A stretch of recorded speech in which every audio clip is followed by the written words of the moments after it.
there'll be quite a few glitches with the weather. Not today, hopefully, but the weather changing and everything else. My name is Nikki Difford. I'm part of the early years team.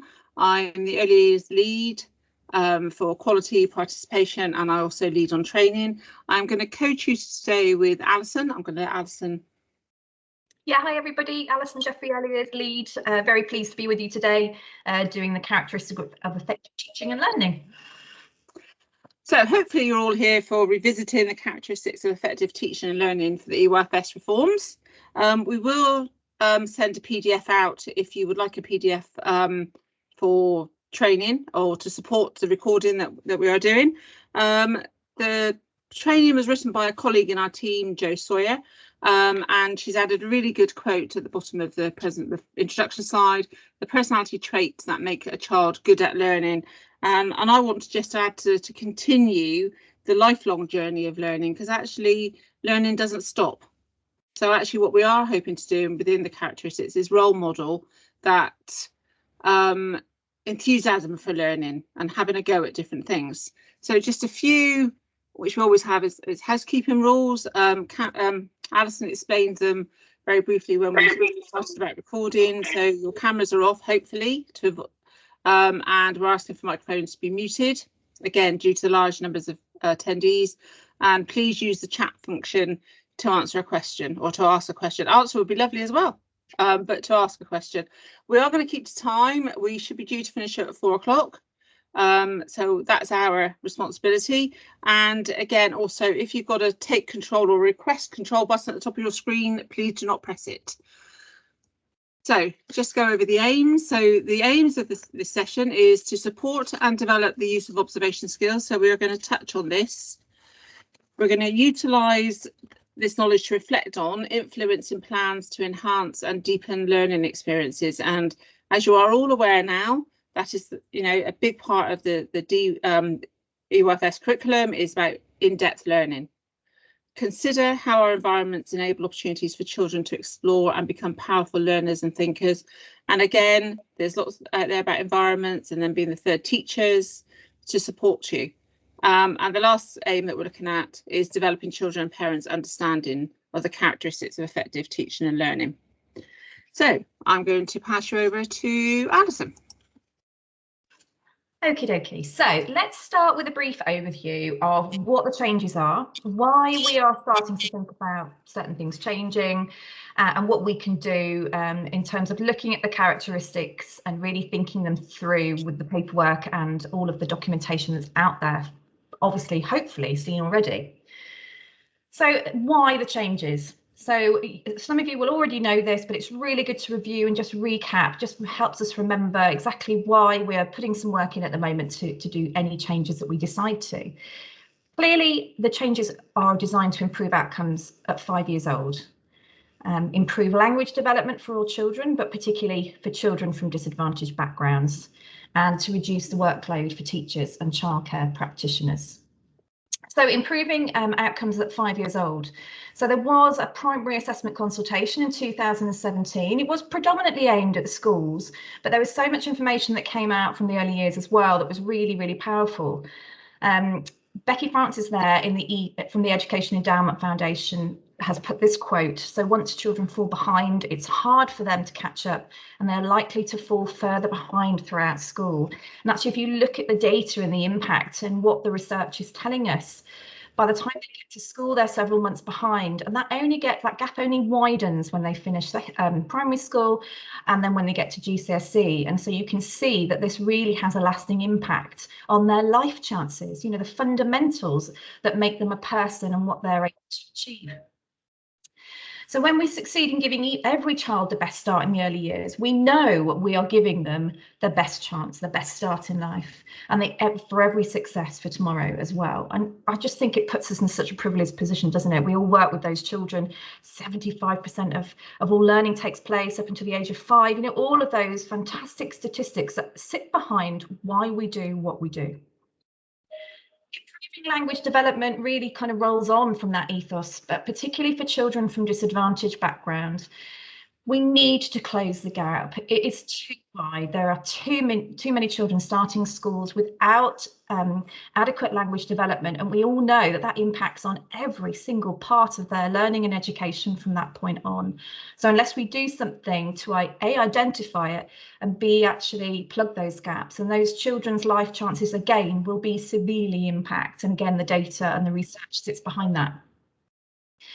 The reduced workloads for teachers and childcare practitioners, that's all about you guys. You know, we know that there has been years and years of doing lots of data, reams and reams of observations, linking, you know, doing all those kind of checkpoints, all of those things. And although we acknowledge that some of it is important, we must now take a look at why we are doing what we're doing and if it is truly effective. And if it's not, if you can hand on heart say it's not really helping the children, then I would suggest you scrap it. So we need to ensure our workload is purposeful, meaningful, and manageable. We're all human beings. We need to be able to manage our workload, but prioritise spending time with the children. That's what this is all about.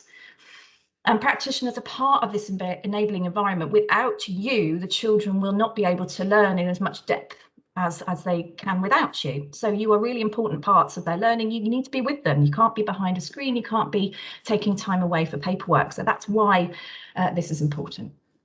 Okay, next slide, please, Nikki.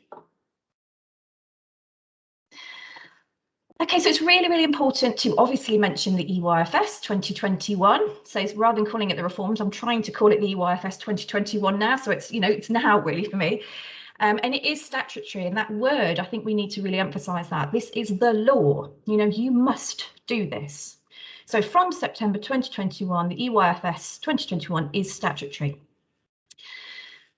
The implementation, obviously, as we know, starts in September, and we've got some time to prepare for it. The overarching principles, these have been tweaked, so please do, if you haven't already, and I'm sure you've looked at it at least, but do familiarise with these kind of key changes. So the overarching principles have been tweaked. They're not fundamentally different, but they are every child is a unique child who is constantly learning and can be resilient, capable, confident, and self-assured. Children learn to be strong and independent through positive relationships. We all know that, that doesn't change. Children learn and develop well in enabling environments with teaching and support from adults. Okay, so here's where the changes come. That support from adults is really key here. There's been lots of debates, you know, when we're thinking about in the moment planning, things like that, you know, child-led play, all of those kind of the big ethos that we want to explore and we want to delve into. We still need to recognise the importance of that adult in that space and in that learning environment. Play is essential. Obviously, we all know that, and we can't stress that enough, certainly as a theme through the 2021 Eyfs. Really like to bring your attention to the educational programmes. If you haven't seen these yet, I don't know whether it's fair to say they've been disregarded in the past, but please don't disregard them now. Again, going back to that word statutory, we've got to do it. This is the law. So your curriculum must include the framework from the educational programmes in the Eyfs. So when you're looking at your curriculum or what you're already doing or what you might be wanting to do from September, they are your starting points. So please familiarise yourself with them and make sure you have considered them when you're looking at what provision you are putting out there for your children. The early learning goals featured on pages 11 to 15. These are the level of development that children should achieve at the end of reception year. So we're kind of focusing on some of the key changes, such as number in maths, and we're focusing on, for example, numbers 1 to 10 now, rather than numbers 1 to 20. But can I just stress that is at the end of reception year? So if we're thinking about preschools, nurseries, childminders, obviously, you know, the numbers will be even lower than that. So maybe we should be focusing or thinking about focusing numbers to 5, perhaps. So just bearing in mind that those early learning goals are at the end of the reception year. There's still a best fit judgment as well. So when teachers are making those judgments, they have to ask themselves, does that sound like the child the best? And if it does, then the early learning goal does apply and that child would get the expected level. And then last but not least, the welfare requirements. These obviously list all of the requirements for you and your provision, how you keep children safe, etc., etc. So there's some minor changes to the safeguarding and welfare section, including a new requirement, as we've all heard, to promote oral health. And we are going to be covering that a little bit in our early years information evening on the 1st of July. So please do book yourself onto that one. Okay, next slide, please, Nikki. Okay, so let's talk about what we've come here to talk about today, the characteristics of effective teaching and learning.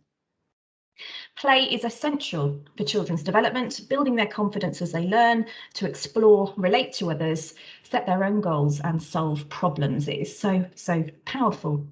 Children learn by leading their own play and by taking part in play which is guided by adults. So play is an absolute fundamental part of characteristics of effective learning. In the quote here, in planning and guiding what children learn, practitioners must reflect on the different rates at which children are developing and adjust their practice accordingly. And we've heard a lot about developing your curriculum to suit the needs of the cohort of children that you've got, and understanding that children's learning is not linear, doesn't go in a straight line. It's more akin to a spider's web, it goes off in lots of different structures, and so we need to be mindful of that so that we can revisit learning and learn in depth, and we'll be coming on a little bit more to that in a little while. And again, just going back to development matters, this is the non-statutory, so this, you don't have to do this, okay, so this is a guidance document, but we're hearing a lot about it, and obviously from our perspective and all the training we've been doing, we are advocating for development matters. But there are other documents out there as well that might support you in putting together your curriculum, such as Birth to 5 Matters, What Happens When, the Solent Trust NHS Child Development Scales, etc. So there's lots of different documents out there, and we'll highlight those to you at the very end as well. Okay, next slide, please, Nikki. So, reporting and recording of the characteristics. So, just must signpost teachers to this particular one. So, in the past, when we have been reporting to parents and Year 1 teachers, which is a requirement at the end of reception year, it has been a must that the characteristics have been recorded on that report, so a children's report basically, giving a brief description of how the child learns under each of the aspects of the characteristics. It has been, the wording's been changed now, so teachers don't have to do it. So they may choose to provide a short commentary on each child's skills and abilities in relation to the 3 characteristics of effective teaching and learning. But we would always advise that that is incorporated. I'm also moderation manager for Somerset, and when we go out and do moderation visits with our teachers, we always start with a conversation about the characteristics, and it's absolutely amazing. You get the majority of the information you need to know out of those initial conversations before you even look at any of the early learning goals. So it just shows how much the characteristics tell us about a child, and to leave those out of a report, I think, would be a shame.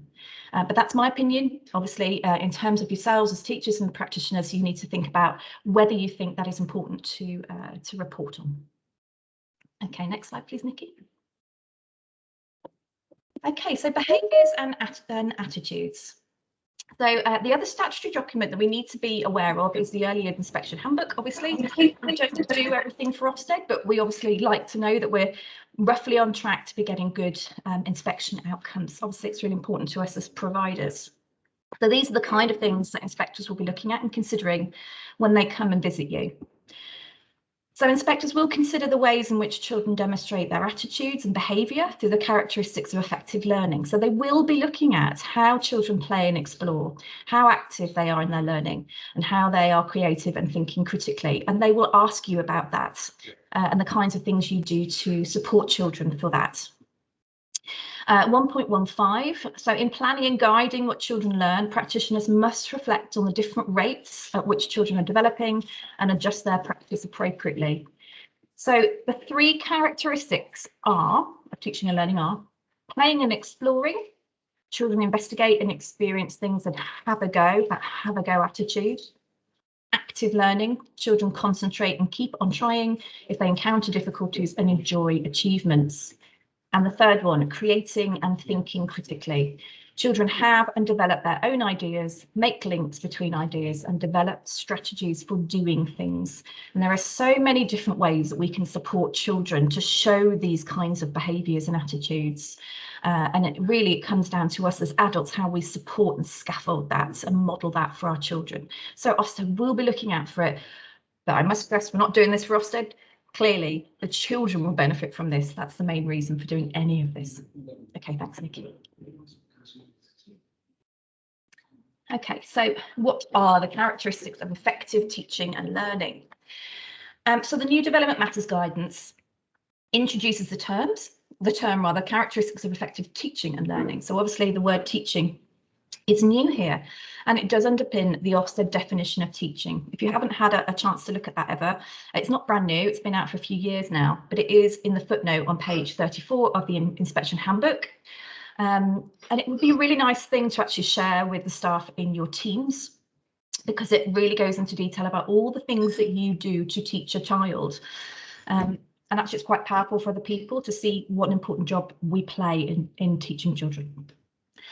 Excuse me. So the characteristics describe the different ways that children learn, and the knowledge of them must be evident in our work, therefore. So it reinforces this quote from Sue Allingham. It is important that all adults understand the characteristics of effective teaching and learning and how they must weave through and inform all of our work throughout the whole stage from birth to 5, and arguably beyond as well. So as Nikki said at the beginning, this really is, character traits and learning traits that the child will carry with them for a lifetime. We never stop learning, do we? Even as adults, and actually having that inside us, that desire to learn, that active learning, creating, thinking and creating critically, etc. We will carry that through. So it's just such a fantastic life skill for children to have and to help them achieve. The characteristics do have a base in research, absolutely. They're the skills and attitudes that we need to be successful learners, as well as teachers. So that word teaching comes in there. So how often do we notice them in what we do? You know, when children are fully at play, when we are interacting with them as adults, how often do we notice those characteristics? And how often do we notice them in what the children can do as well? Excuse me. Next slide, please, Nikki. Just going to have a gulp of water. Give you a minute or so just to read that one.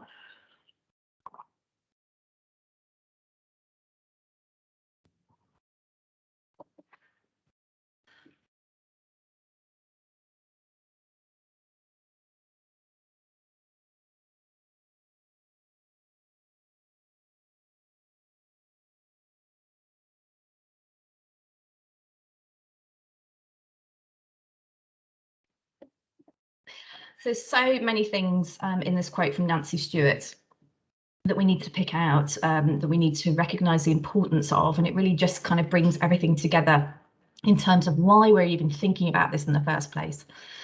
You know, we are going to make a difference to a child. Any kind of amount of time they spend in our settings, we have an influence on them. So it's really important that we consider the different ways that we interact, what we put into our provision, our curriculum, and also focusing on the fact that it's not just about skills acquisition for children. It's about how they learn. And like I was saying before, it's that desire and confidence and motivation that we're teaching them and modelling to them that they will take into their lives. So I think Nancy Stewart puts it really well. They do focus the characteristics on the process of learning, the thinking that is applied and the attitudes that are being displayed. So it does require you to look for those teachable moments, to encourage, support and model all of those positive behaviours involved in each characteristic. So, you know, you're showing them through what you do, and they will then learn that and adapt that into what they're doing as well. So it will help them become effective learners. Right, next slide, please, Nikki. So Jo Sawyer, as Nikki said, put the content of this training together. I think it's so great. She's done a lot of research, a lot of things out there, and actually I think it was really clever that she used notice, and that word has been used a lot, hasn't it? So really kind of concentrating on what observation means now and how often we should do it and what it means. Is it meaningful? Is it quality? And actually, should we be noticing rather than observing? And maybe that's just a matter of kind of looking at what the meaning of those words are. But basically, the frequency of using that word is about noticing what children can do. It's about being in the moment with those children when they're at play, when we're observing, when we're together with them, when we're properly, truly kind of available to them. It's noticing what they can do. It's noticing how they are learning and what they are learning. And it doesn't necessarily mean that we need to note it down, but noticing it gives us the professional knowledge about that child to know that they are on track or not on track, and how they're going about their learning. So here are thoughts on key areas to consider. You might have more to add. We absolutely recognise that, but this is just a starting point, really. So we're using NOTICE, notice, to really kind of pick apart the characteristics of effective teaching and learning and show you as an example of how to weave this through every aspect of your provision. The 7 features of effective practice include assessment and states. Assessment's about noticing what children can do and what they know. It's not about lots of data and evidence. And actually, when we were talking in a team meeting ourselves, somebody highlighted that the word notice has almost been introduced to draw us away from the concept of noting everything down, i.e. observations. So it's almost like that word observations got, you know, changed and tweaked as it's gone along, and we just think of it as writing things down. And as the reforms say, assessment should not entail prolonged breaks from interaction with children, nor require excessive paperwork. So the series of the next few slides, we're going to pick apart NOT and so forth, and explore the characteristics of teaching and learning through them. So I'm going to hand back over to Nikki. She's going to start with the N. Thank you. Actually, we've put the N, or Joe put the N and the O together. So again, it's that question, isn't it? Noticing, observing. Are they the same? So we went back to the dictionary, like we do, and observe. So to watch carefully the way something happens or the way someone does something, especially in order to learn more about it. And those were the ones that we recorded. And you had lots of observations in different ways. And I'm going to have a brief overview on observations, just a bit of a recap, really. And then we have notice, to see or become conscious of something or someone. And again, totally agree with what Alison said. You know, it's about professional knowledge now, and it's about supporting that professional knowledge and not have to write everything down. And it's about knowing your children. And again, maybe there's something you need to talk about at your staff meeting. It could start off that discussion around observations and what you do. And like Alison said right at the beginning, what works well for you, what maybe needs tweaking. And Jo mentions when she talks about this is about observing children, and she mentioned about a 2-year-old exploring a magnet and a pulley. And a colleague noticed in a setting that a 2-year-old who only attends once a week was exploring a pulley that was attached to a magnet that was pulling bales of hay up into a play farm. And this was on a tough spot. The staff were going to ask him for snack, but they actually stopped and they observed he was in his own area of learning. He was busy, you know, he was totally absorbed, which doesn't always happen, and he was trying to do something he'd been attempting for a while. So he completed the task a few times. He looked up, he gave a smile of achievement to his key worker, who was also nearby, and she didn't interfere. She just, you know, smiled at him, gave him a thumbs up, and he went off for snack. So again, is that noticing about when do we interfere, when do we interact? So it's not just noticing something to write down, it's also noting to look at your pedagogy and your approaches.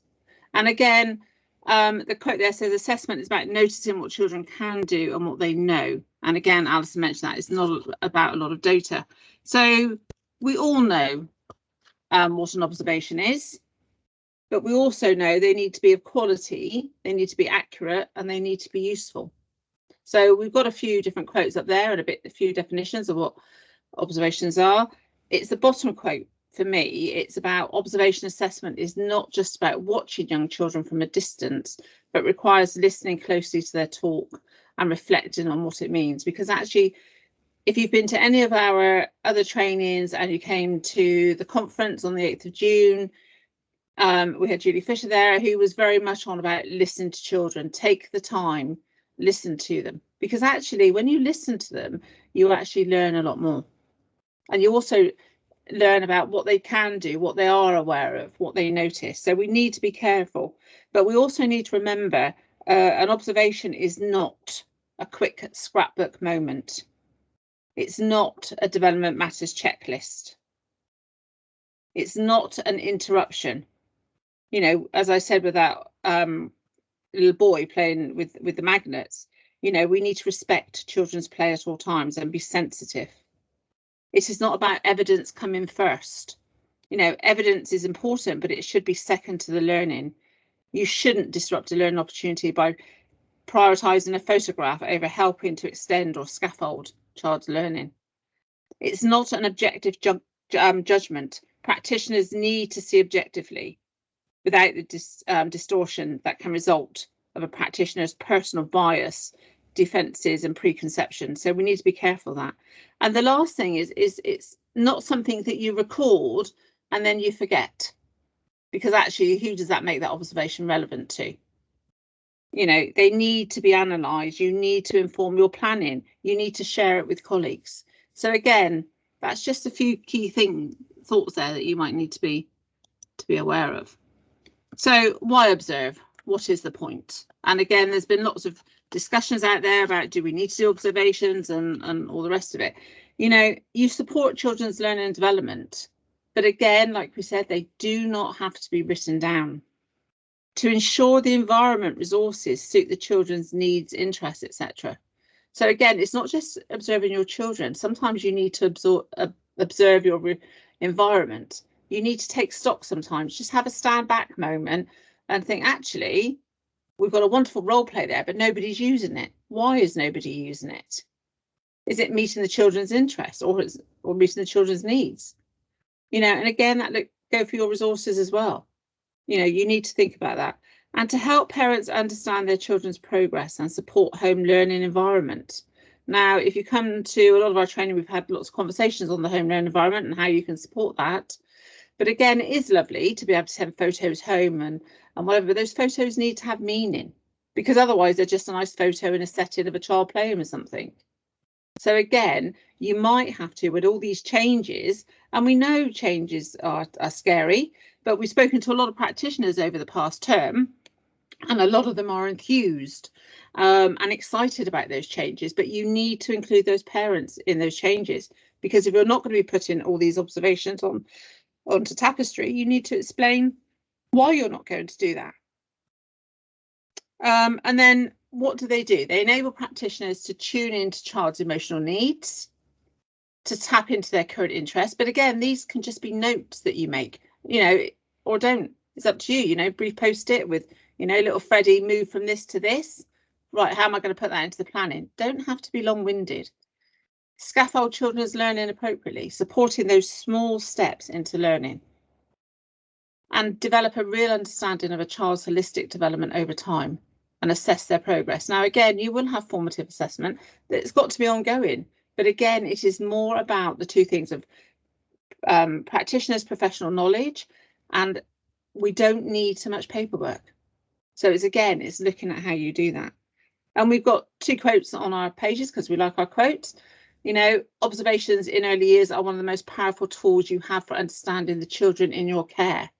That is right, but they don't have to be written down. And many of your practitioners, when a parent comes and says, oh, what has my child done today? You can rattle off what they've done, who they played with. You don't have to go and say, oh, actually, I'll just go and check my notebook a bit. You know, you don't do that. And the importance of observations and assessments are a tool by which a proper understanding of a child can be reached. Now, this was part of a review by Kathy Nutbrown. It was the Foundations for Quality. And it points out there's 4 issues of pedagogical process that are essential for practitioners to understand. And topping the list was the importance of observations. So again, it's that noticing. So again, all of our training is about revisiting things and reinforcing, and we are reinforcing the message here. You don't have to write everything down. So a question that came out when the Eyfs 2021 was being introduced is, you know, a question was, I won't have to do observations anymore. And that is, you know, no, it's not true. Observing children is a crucial element of early years practice. You know, how you do that is entirely up to you, but they do give us vital information necessary to understand a child's interest, their current development and learning needs, and also from parents. So again, those observations from parents, you talk about those. So practitioners are observing all the time, often without realising it. But again, it will be specific to your provision. So this isn't anything new. If you came to Joe's original training on the characteristics of effective teaching and learning, Joe introduced this keyword grid. And again, this was 4 observations. These were different words that you could include. And again, many of you already use this. And you may also have a performer where staff tick off characteristics shown by children when accessing provision. You know, whether you do that now or you don't, that's again is entirely up to you. We can't give you the pro formas, but we can give you supporting tools to do that. You know, and again, so what you need to be doing is asking yourself some questions. So do you moderate your observations? Now, I know people did when they were on tapestry. So again, you need to think about that. Are the observations you collect high quality, useful and accurate? And the word there is useful. So again, it might be worth you talking to your team about, right, this is what we do now. Actually, who are they for? Are they for the parents? Do they inform our planning? Do they inform us about and if they're just for the parents, what is the point? So again, you need to think about that. It doesn't need to use complex language and take hours to write. So if you've got staff members saying, well, I need half an hour to write that observation, again, go back to that question. Who is it for? And what are you doing with it? Is it perfectly descriptive and tells you the story of an interaction moment? And again, if it is, then involve the children in them. Make them vital learning tools with the children. You know, if a child's doing a wow moment, go over then and talk to the child about that wow moment. How did he think about that? What did he do? Or what did she do? And again, add that into observation or add that into that written piece of information with the child's words. Again, turn them on their head. You know, is a photo enough? If annotated, yes, it is. But if it's on its own, no, it's not. And my big thing is, can you hear the child's voice within that observation, which is what we just talked about. But again, this keyword grid is really good. I'm not sure it was on our Eyfs reforms page, but if it's not, I can ask Gemma to put it on there for us, because I think it is really useful, especially, again, even if you're just writing your formative assessments at termly or whatever for the children, these are nice words to be using. Now, how we observe, and again, or how we notice. Now, some of this, I was going to change the photos on this, and I thought, actually, no, some people still do use cameras. Probably not so much now, but we have iPads, and I know childminders use their phones. But again, you know, post-it notes, you know, again, those are just your notices, aren't they? Or they might be just a few keywords for yourself to remember when you are planning or a planning meeting. And that isn't a toilet roll, it is a list of labels that people used to use. Or you have online journeys. Now, we know that some of those online journeys or online learning journals have adapted or they are adapting to meet the new revised Eyfs 2021. So again, go online and see if they've updated them. But it is the fact of the links there that are probably not the relevant bits. And it is nice to have something like that to forward, you know, photos on. And if you have that, you know, that photo up there, the little girl, but we don't know actually what she's doing. You can see that she's looking through a magnifying glass and looking at something, but we don't know whether there was a bee in that picture or a butterfly down in the grass or a bug. So again, that's why you need to annotate them, not just send them home. I will move on, but I've just... And again, if you're talking to your staff about observations, again, it's finding, you know, it's finding the time, is it? That's the first one up there. But, you know, all these ideas are useless if you can't give staff the time they need. Now, we've all had those paparazzi practitioners who try to capture every moment. So they've either got a notebook on their thing, they've got an iPad in their lap, all those things. And again, what they're doing is sitting disengaged, aren't they? They're not involved with those children. So you're having a a stand back moment, but actually you might have had a good interactive moment there. So again, you've got to think about why, you know, and again, you need to ask those questions, the what, why, how. So what have I observed? Why is it important? How has it improved my knowledge of myself or the child? So this can help staff to focus on the description, the thinking behind the action. And again, also, what is the point? It's not just actually what, you know. And again, if when I had staff that didn't always know what happened, we shared and we talked about the spark. So what started that moment? Why did you observe that? Describe the moment and what went on. So again, what is your assessment of the meaning or behind what happened? The response. What did you do to extend or scaffold the moment? So did the child need a bit of support at the end? Or do you think, actually, I need to develop that. Next time little Freddie's in, I will do this. And the end result.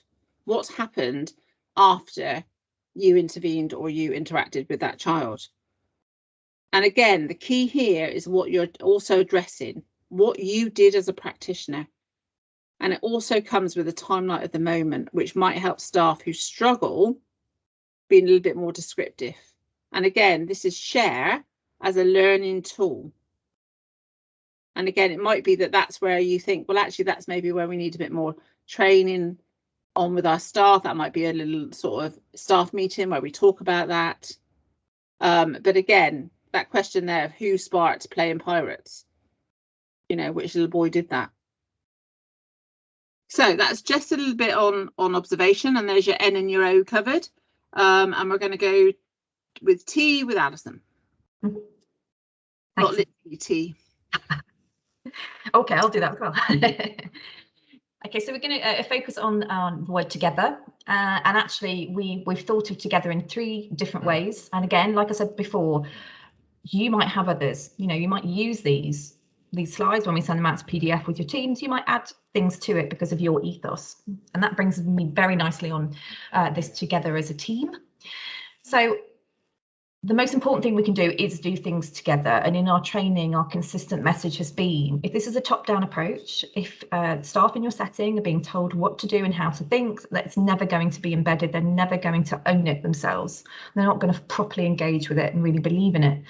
So together as a team means that we need to create, as leaders and people working together with others, with our colleagues and our peers, we need to create, in the same way as we do the conditions for growth for children, but also for our teams as well. So conditions for growth, conditions for CPD, conditions for thinking, in the same way that we do that for children.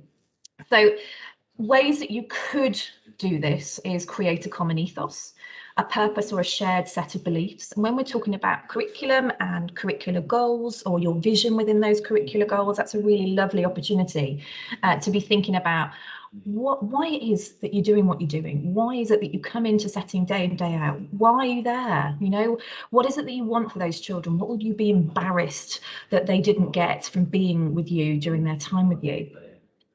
So it's something that you believe in. I think that it sounds touchy-feely, but it's really, really important that everybody believes, because you can see that. That's the chemistry that parents see when they come into new settings. If people believe in what they're doing, that will shout really, really loudly. Staff feeling respected and valued. So also giving them opportunities. Sometimes it's good if they've got a specific strength for them to build on that. Maybe a little project they can do, something they can work on, perhaps an area in your environment they might be particularly interested in. You know, get them to develop it themselves and bring back ideas and share that with everybody.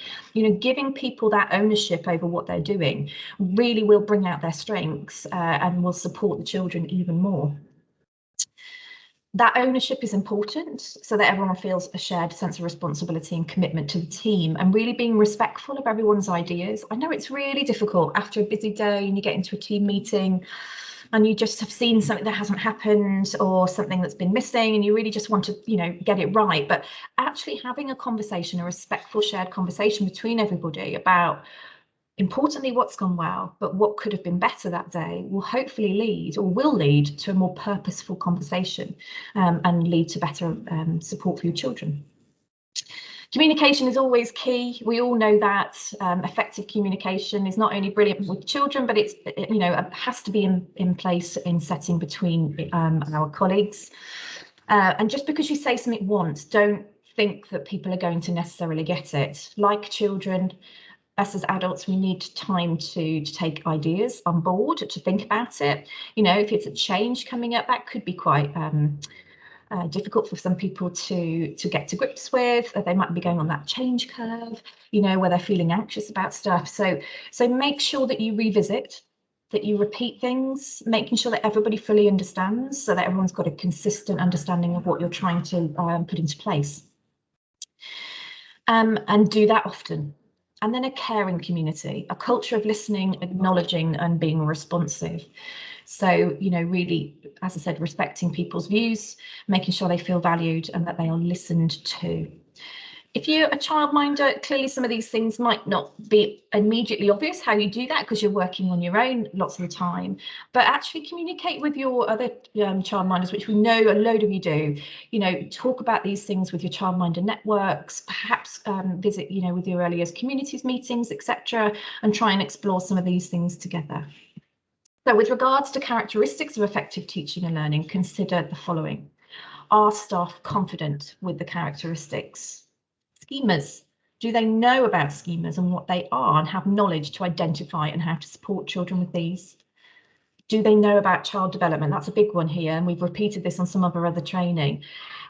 Some of your more or less experienced colleagues, or those that aren't quite as confident, might need a revisit on just simple child development. There's lots of stuff out there for that. So give them time to go away and really get back to grips with what simple child development looks like, because all of this is key to knowing what happens when in a child's child development process. Moderation is really helpful and really useful. I know it's not happened for a while now. We were putting on some meetings to help practitioners within the communities do some moderating, and we will do that again once restrictions are eased again. But you can do that within your staff teams or with local settings or childminders, and it's really, really useful to do that. And then peer-to-peer observations. I know a lot of you already do that and see the value in it, but that positive and constructive feedback is really, really powerful. And hearing that from the peers, those people that you're working with day in, day out, means an awful lot. So do try and include some of those things. Okay, Nikki, next slide. So the next part of Together is with parents. We all know that partnerships with parents through the Eyfs, it has been for a very, very long time. We know the importance of it. But helping your parents to understand the characteristics might be something that you choose to do now. So the characteristics clearly have been around for a while, but do your parents really know them? Do your parents know that when they're observing their child at home, that they might be witnessing some of these lovely kind of aspects of learning that we're talking about today? Parents generally, really, really thrive on finding these things out and observing them at home. And actually, if they're helping you with observations or noticing, then that might be a nice thing to do, a little leaflet or some information to send out to them about the characteristics of effective teaching and learning. We need to use the knowledge of what they know about their children. Clearly, we know, and it was in the Eyfs and it has been for a long time, that parents are their first and most enduring educators. So the time they spend at home with their parents, those interactions, the language that they hear in their home environment, we know have a massive, massive impact on outcomes for children. And what we do can support that and obviously identify the gaps. But it's really important to consider how parents might feel under pressure as well. So saying all that I've said, we need to be sensitive to them.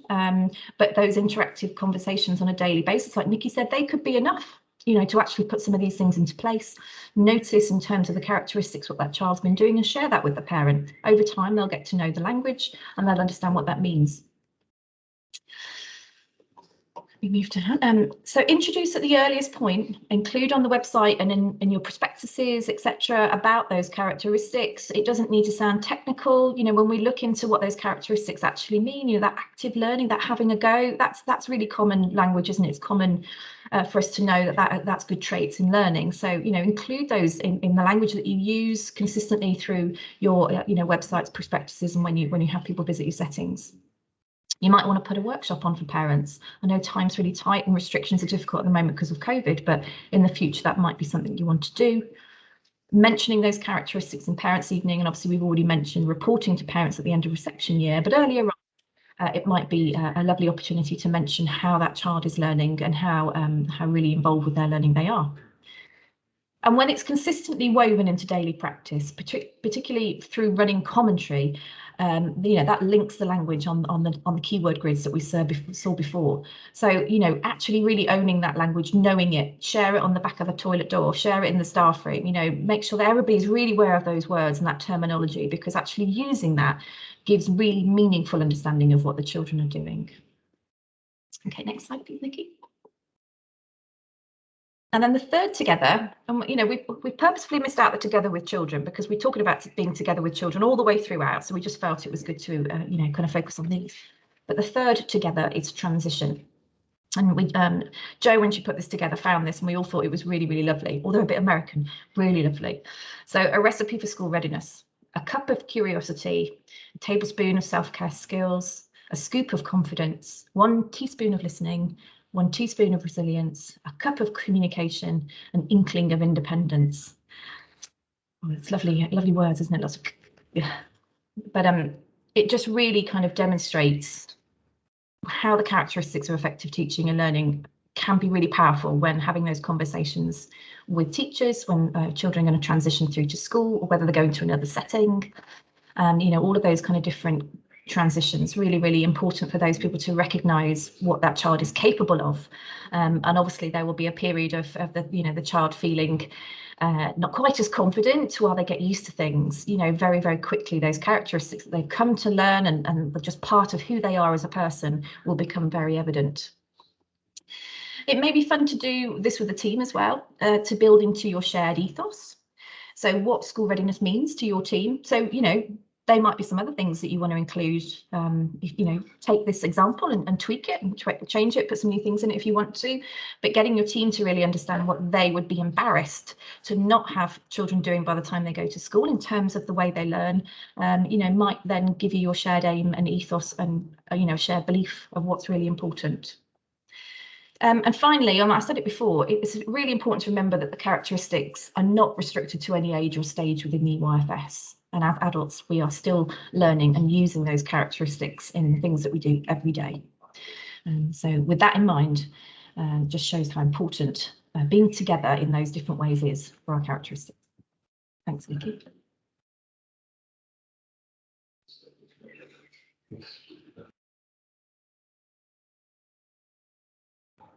This one yours, Nikki? You're on mute. Sorry, I'm there talking away again to myself. I'm just saying it'd be nice to carry that recipe on through life, wouldn't it, really? Maybe some of us might, I would probably need about 2 teaspoons of listening skills, I think, really, but, to carry that on would be great. So we all know the 3 I's. So we're on the I of our notice. We all know what they are, and hopefully we all know what they mean. But so when Ofsted talk about the importance of having a clear understanding of your intent, it's also the implementation and the impact of what you do. Now, again, the characteristics provide a framework that can be used to structure your reflections. So we're going to have a quick look at those individually. So the intent, your intent should always be effective learning and using the characteristics of effective teaching and learning as an audit tool that will enable you to reflect on how well you're implementing things. And again, the characteristics of effective teaching and learning can be used by a school or a setting to monitor the overall effectiveness of the teaching and learning in the EYFS. Now, Alison mentioned the Ofsted definition of teaching, and I can't stress enough that you need to be using that. And again, Alison mentioned putting things on the back of toilet doors and things like that. That is a great place to put things, and you change them regularly so people don't get fed up with them. But actually, again, it might be giving examples of what that definition of teaching means. So when it says about role modelling, what you can do, and have some examples on there. So I can't stress the importance enough of that document. And again, by using the characteristics of effective teaching and learning, so head teachers, senior leadership teams, managers, room leaders can observe and monitor a breadth of the practice, not just the directed teaching elements. So as part of your earliest curriculum, you may follow a particular educational approach like Montessori, or adopt particular ways of working, such as in the moment planning, which we know is becoming very popular. Or you may offer a balance of child initiative and adult-led learning, continuous play and small activities, but you need to think about how those characteristics of effective teaching and learning are planned into that. So whatever your setting decides, your way of working will be acceptable as long as you can show it is helping children make progress across the 7 areas of learning and it's play-based. So again, we talked about Ofsted and using the term to describe your setting's agreed way of working. So again, it's about the aims of your setting in helping children develop and learn. So those words are up there, aren't they? You know, the plan, the resolve, the resolution, determination, the wish, the desire, the idea, the dream, the aspiration. And again, vision should be in that, because when you're looking at your curriculum, it is that vision, the breadth, the in-depth. There's lots of other words that you already probably use, but it's determined to do. So then you've got implementation. And again, we've talked about this all the way through our training. It's that pedagogical approach. You know, it's as simple as about what you do every day to help your children make progress. It's about those resources you make available, the way you interact with children and the opportunities you provide. You know, we said Ofsted calls this teaching. You may not see yourself as a teacher, but there is nothing to worry about in this term. And we all call ourselves different things, don't we? But there is Ofsted in all of this. I know we keep saying we are not doing it for Ofsted. You are doing it for what is right for yourself, your setting and your team. You know, but you do need to think about that. And again, those words there, the fulfillment, the achievement, the execution, the application and the realization. And the one thing with the revised EYFS and the Development Matters 2020 is actually it's brought back some enthusiasm in people. And actually, you know, it's not just about fulfillment for the children, it's fulfillment for the staff and how you do that, because actually we want them to be happy in their role. So again, it's talking about that when you talk about implementation. And then we have impact, you know, and we frequently discuss how much or how little progress children make, you know, and rightly so. But tracking progress, however, is only part of that assessment process. We don't want to focus too much on the progress that the children have made and not enough on the effectiveness of the learning process. So again, when you are reflecting, and we hopefully, if you do an adult-led activity, you do reflect on the end of it and say, actually, did that meet its aim? Or actually, did something else come out of that? Or was it led a different way? But actually, did it have an impact? Was it fun? Or did it have an impact? Because that's what you want. So, you know, if you're say you're making perfume or whatever, you know, did you have that proper process going through that? Or did you just provide everything and then the children had to play with it? So again, you need to think about that. You know, impact is about how you know what you do is making a difference. You can show the impact of what you do by your observations assessments for each child and by being able to describe to inspectors. And that's what Ofsted inspectors are going to do. They're going to come and talk to, you know, the managers, the leaders, and they're going to talk to all the staff. They're going to want to know, do you know your children? You know, what are the next stages for your children? You know, how are you developing them? How are you supporting that development programme? You know, and again, they're like the areas where they show less interest and how they learn.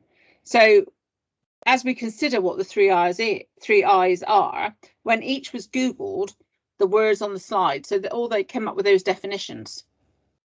So again, I think all of those definitions link to children and they link to your staff, because when you looked at the impact, the effect, the influence, the results, the consequences, purpose, impression, I'm hoping when you look at consequences and results, you look at also how they went in other ways as well. And actually for staff, because actually I can plan an activity and then when the children come, it just turns into something totally different. And actually, do your staff have enough confidence then to run with that, or do they suddenly stick to their aim that was on their piece of paper and this is what they're doing? So again, you need to think about that. And you know, in the grade descriptors for the quality of education, so again, going back to that early years inspection handbook, inspectors will not grade intent, implementation and impact separately. They will reach a single graded judgment for the quality of education. So you need to look at them holistically. So they will draw on all evidence. And then that links to the next slide and the children's eyes. So we know what we want children to develop. All of the I words on this slide will already be doing that. So we want them to be independent and we want them to be independent learners as well. So they can be independent in your setting where they select resources, but we want them to be independent learners, which is where the characteristics of effective teaching comes in. Teaching and learning, sorry, come into that. You know, they might be able to select resources, but we want them to look at about being independent in self-care, to manage those challenges, not give up. You know, we want them to be interested. So how do you do that? Investigate. You know, interact with peers, adults, and the environment. You know, and also Alison talked about ownership. Actually, allow the children to have ownership of their environment as well, because actually we can take too much away by doing everything. You know, introduce adults to new experiences, and children confident to introduce themselves to learning experiences, or children to introduce those. You know, individual, develop a sense of self-worth, self-awareness, all of those things that we want them to support their growing up. You know, inspired, the provision makes them want to learn. So again, we're going back to that environment. You know, increase their knowledge and their confidence. All links to all those things we talked about previously, and transitions. Involvement. And again, you've got the Leuven scales developed by Freya Lavers, and he talks about the exploratory drive, and level 1 where there's no activity, and the level 5 is sustained interest activity. And again, involvement referring to being interestingly engaged in activities and is considered to be a necessary condition for deep learning and development. And again, if you look onto our website, the one that Gemma's put onto thing, we have a learning environment audit, and on there we also have the Leuven scales. And Joe's also put one, I think, under characteristics of effective learning. So just scroll down the page. So it's worth again. And again, the 2 bottom quotes. The first quote is from Ofsted, the inspection handbook, about outstanding. So this is for behaviours and attitudes. So this is what Ofsted will look at when they come into your setting, that children are highly motivated and very eager to join in, share and cooperate with each other. So they have consistently positive attitudes to their play and learning. Now we know Ofsted comes in with the good. So they look at the good, and if you're meeting that, then they'll look at the outstanding judgments. If you're not, then they go down to an RI. So you need to be aiming for that good all times. Now, this doesn't make your curriculum or doesn't help you with planning your curriculum, but it just helps you support your staff and training with your staff. So again, children demonstrate their positive attitudes to learning through high levels of curiosity, concentration and enjoyment. But you can only do that if you've got an excellent environment to support them in, and those resources that will do that. So I'm going to pass you over to the C, to Alison. So I think, you know, that top word says it all. You know, confidence. This is you, and we've said again in lots of our training. You know, you will make the difference to a child having, you know, a good education and a kind of mediocre one, because you will determine how they get involved and how you interact with them, which will make all the difference. So in terms of the characteristics of effective teaching and learning, which bring all of those things in, you know, do you feel confident and familiar with them and the new documentation for the reforms? If not, if you are a senior leader yourself, then, you know, take some time to familiarise yourself. Use your link worker approach. You know, if you want to come through to us and ask us questions, please do use us in that way. You know, we are here, we are early years advisors, we're here, that is our job. But if you are a practitioner within a setting, you know, talk to your managers and your leaders, you know, ask them for some additional support or additional time to really get to know these things. A little bit of reading and research on the internet, there's loads out there, will give you more information, and the recordings of the training that we've done will give you further information as well. So how the characteristics of effective teaching and learning are already used to support children, and are they evident in provisions and interactions? So, you know, you'll be able to notice some things, but it's really powerful when you get together with others and really reflect on what you've seen that day or that morning or that afternoon or whatever it is. So perhaps if you, you know, talk to each other, say, right, tomorrow morning, we're all going to really kind of notice if these children are acting in this way, whether the adults are actually acting to support them. Can we see that in the provision and the interactions, and actually come back together to discuss what evidence you've seen about that, where there might have been gaps, where things could have been done slightly differently, or where things importantly were done really, really well. Understanding why the characteristics are so important is important in itself, and that comes with confidence and like, you know, listening to the key messages hopefully we're giving today. You know, without these, learning is just knowledge, acquiring knowledge, and that is so dry. The child is, yeah, you'll know some stuff, they'll know some stuff, but actually being immersed in being a confident learner, you know, having the desire to learn, being an active learner, that will do far more for them than just acquiring knowledge. Julie Fisher on our conference, hopefully a lot of you will have seen that. She's brilliant, and she talked really, really simply about just being there with the children. Are you confident with just being there, sitting back, not necessarily saying anything, being confident with the silence, with the quiet? Because actually, especially for, you know, more quiet children or perhaps babies who are still learning language, etc., you know, just being with them and being quiet around them, but them knowing that you're there for them actually can be as powerful as peppering them with questions. And arguably we shouldn't be peppering them anyway. You know, so the right questions, the sensitive questions at the right time, but in between, are you confident with having those silent times as well? That's really, really an effective way of just showing a child that you are there with them. Are you confident with how effective the leadership and management support in your setting is, and the needs, you know, is it matching the needs for you personally in your own well-being and professionally? Because, you know, we do need to think about this. You know, we are, again, like I said earlier, we're all human beings. You know, this is a really hard job. You're going to have good days and you're going to have bad days. But if you've got a leadership team who supports that, or people working around you who support that, then ultimately you can reflect on why that was and you know, lead on to a better next day. So just, it's worth reflecting on that as a team and being honest. You know, communication is key here, going back to that, communicating with your people you're working with and your senior leaders. If you're not feeling supported, is really, really important to identify. Your evaluation and reflection, you know, are you confident about that? Are you confident that at the end of a session or end of a 5-minute session, even when you've noticed what children can do, are you really confident that you can evaluate what characteristics of effective learning you might have seen? Can you reflect on why you've seen them or why you might not have seen them, or what could be done differently next time? So, you know, again, looking at some of the information out there, perhaps revisiting the slides from tonight, just having time to discuss them with others, you know, might help you to feel more confident with that.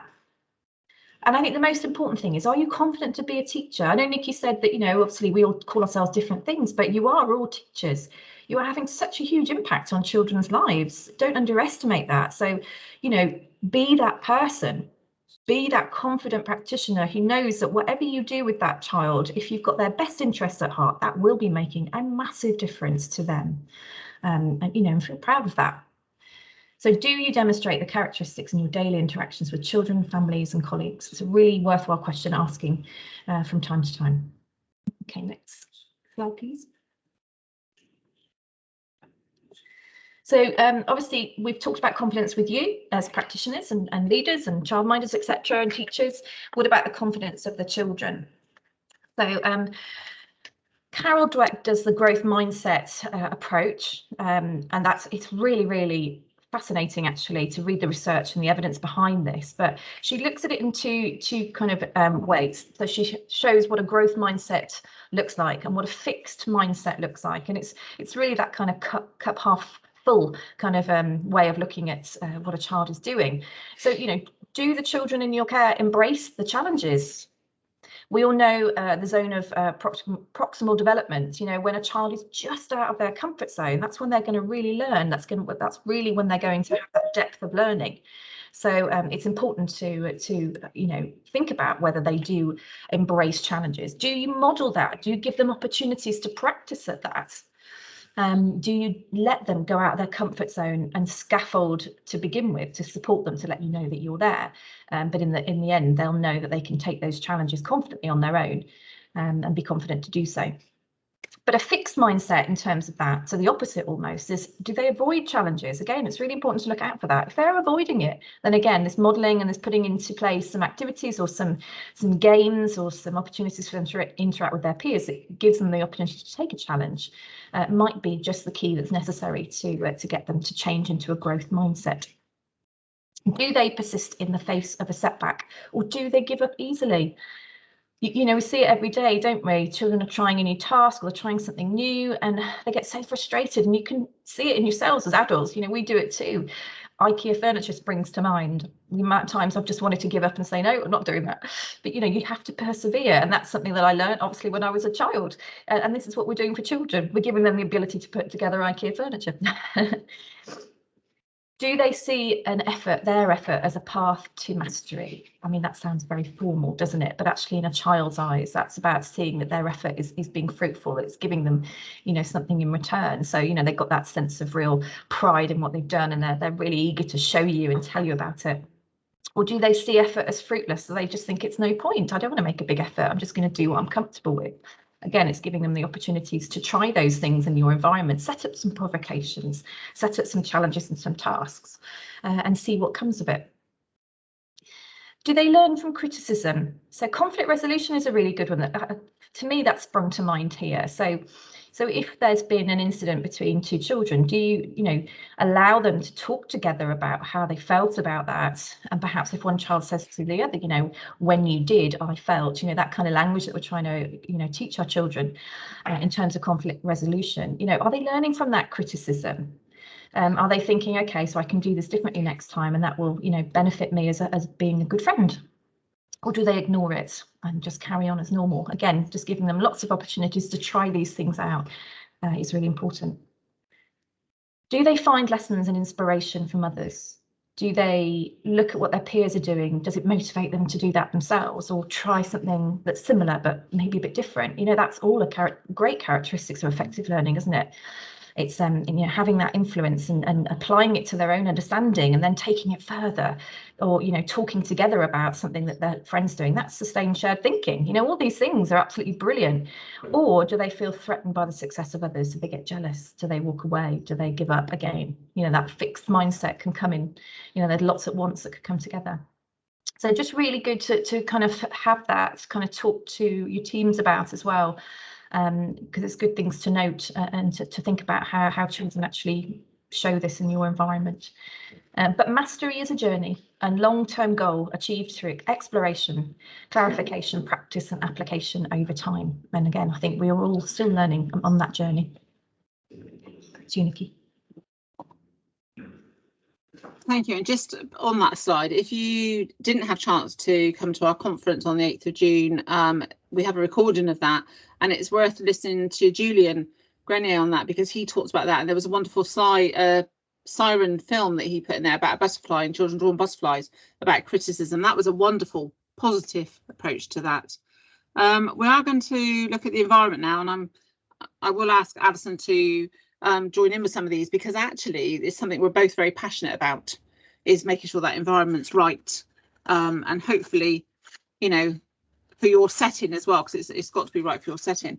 So both the statements from Development Matters and the Early Years Inspection Handbook complement each other to demonstrate how the environment needs to enable playing and exploring, active learning, and the opportunity to create and think critically. So again, we talk about audits. And again, it is quite important to audit your environment. And as I said, we have a learning environment audit on the website. Hopefully in September, when things that maybe have been released and we can come out and visit a little bit more than we are doing now, we can come out and support you with that. We do, all the link workers will come out and do an environment audit for you, and then talk about what they think and how you want to develop that. So that is a way we can support you hopefully into the future, or you can always send us a video in and we can have a look. I know that some people have done that. So, you know, and again, our environment audit also includes characteristics of effective teaching and learning. Or the other way is draw a simple plan of your classroom, and as a team, discuss what you want to do now in light of the EYFS 2021. And what can you do to make it better or tweak some areas, whatever. And again, looking at those areas specifically. So, you know, there's been a lot of emphasis in the past on maths areas, which are great, but actually you want maths in the wider environment. You want them to be able to either, they can take things from the maths area and share, or you've got tools next to the SAM, so they could implement writing and they could do measures and all sorts of things. So you just need to think about that. You know, and again, looking at these two quotes, you know, again, both from Development Matters and the EYHH, practitioners carefully organise enabling environments for high quality play. Again, you can carefully organise anything you want, but you want to make sure that children are involved. So again, observe them. A well-planned learning environment indoors and outside is an important part of pedagogy. So again, those staff need to look at that, but the staff need to work with children and actually listen to children. Because if you're saying your book area is being used as a building area, so you've noticed that children are taking bricks in there, then talk to the children about why they're doing that. And it might be because you have a sofa in there that the brick's balanced against, so that makes a really good wall. So again, talk to the children. And both of those come out of the 7 features of effective practice. And it's about the pedagogy. So again, and we have that recorded. Joe and Ali recorded that for us, and it's up on we have a designated channel on YouTube. So you can go and visit those. And again, from the Early Inspection Handbook, practitioners and leaders create an environment that supports the intent of an ambitious and coherently planned and sequenced curriculum. So those 2 words, sequenced and planned. The available resources meet the children's needs and promote their focus on learning. So again, go back and talk to your children about the resources, because actually the resources you might put in there might not be the resources that the children.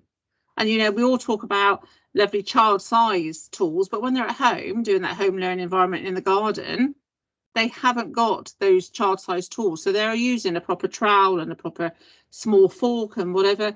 And again, I know there is a big thing at the moment around sustainability and viability. So budgets have been cut, and it's usually the resources budget that has been cut. So again, put pleas out there to parents. I know that I've got 3 trowels in my garden. I only ever use 1. So I'm sure parents will help you. And again, there is that, you know, that beg barter thing that you can do with parents and your community. Yeah, you know, there's things to be had, you know, eBay marketplaces, things like that, you know, B&M, or, you know, Lidl's do stuff, gardening equipment, you know, for really little amounts. You can get hold of these things, and also think about natural resources as well. So things in your environment, you know, a really lovely collection of pine cones, for example, or pebbles. You know, you can use those in so many different ways. You know, a big tin of buttons, different size buttons and things. You know, the maths that you can get from a tin of buttons is absolutely, you know, that's so open-ended. You can do 1,000 things with a tin of buttons in different ways. And children will probably really just love to explore them. And, you know, that tactile, you know, thing, the sensory nature of that would be lovely as well. So, yeah, absolutely. Nick is absolutely right. You don't need to buy expensive resources.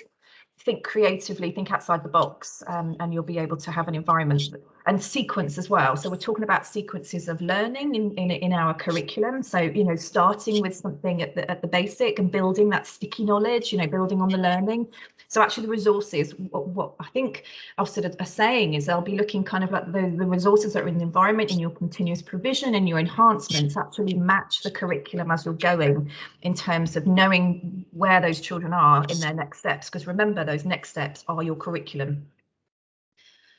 No, and Andy's right. So before those parents send stuff off into the recycling, ask them to cut the buttons off. That's my top tip for the day. Look, there you are. It's a life hack, as my daughter would call it. And this was really good. And I found, I must admit, I did find this quote because I used it for another training. And this is from Helen Bromley. Again, it came from one of her books. And she said, I once asked a boy in my reception class why he never visited the book corner. So again, asking the question to the children. And his reply was, because you're always in there.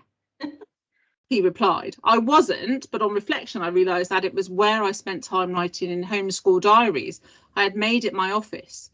In conversations with his mother, it transpired that he enjoyed looking through shipping magazines, and his father worked in a dockyard. So then she donated a selection of these. Helen then relocated her office, and Alex started to use the book corner. So again, going back to that previous slide, when I said you need to talk to the children. They might not always have the answer, but again, you talk to them and they might come up with that very simple answer, is because you're always in there. And again, the picture at the bottom is about that inviting, that welcoming, you know, actually, do I want to be in there?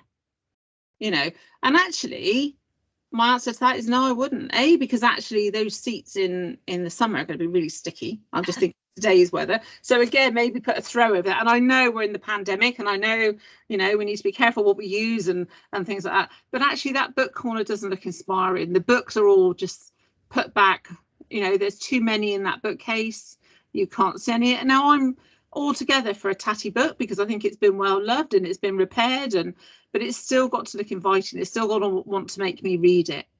And again, you know, we talked about, Alison and both of us talked to the previous slide about the linked resources, about following the child's interest. And again, I went on to a webinar, and I think Alison was on it, where they talked about a role play, and inside have that role play that is a role play area. So actually it's always there as that role player. You might add things into that, but it's always a role play, because all children have got a home of all sorts, haven't they? You know, we all might live in different things, different flats, bungalows, or whatever, but they all have a home corner, or they have a home to go back to. If a child comes in and says, well, you know, I went to the vet with my cat yesterday, you want to develop that into a vet, and either, if you've got space, put it in another area of your room or take it outside. And again, so again, the link on the bottom is how to invite dramatic play using simple prop boxes. And I've been in early years a long time, and that is something I've always had. I've always had a box with like a telephone, a till, an old laptop, computer, pens, all those other bits which children could then develop their play with. And then I had a set of prop boxes. So I would have a gardener's box if they wanted to do something, you know, make a nursery, a garden nursery, or I had stuff for vets, and children would come and ask for that. Or can we use that box with all the animals in, please?